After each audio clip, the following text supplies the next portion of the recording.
नाज़िन सियारे जी मुंद ईंदे ई ओबावड़ो शहर ऐं भरपासे वारनि इलाइक़नि में कमंद जी रस मां गुड़ तैयार करण जो सिलसिलो शुरू थी वियो आहे। उन हवाले से तफ़सील ॾिसूं था मुज़फ़र चारन की रिपोर्ट में।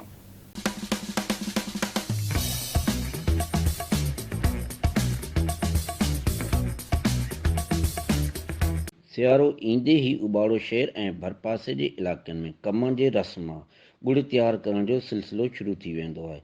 कारीगर वॾी महिनत सां बादाम, पिस्ता, अखरोट ऐं ॿिया मेवा विझी करे गुड़ तैयार कंदा आहिनि।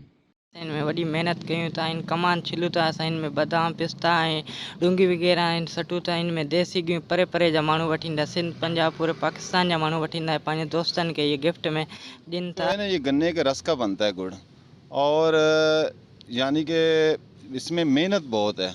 दूसरी बात ये है कि इसमें हम स्पेशल जो है ना गुड़, गाजर और बादामों वाला, पिस्ता, काजू, बादाम वगैरह, देसी सिंधी घी भी मतलब इसमें डालते हैं। और बहुत दूर दराज से आते हैं लोग।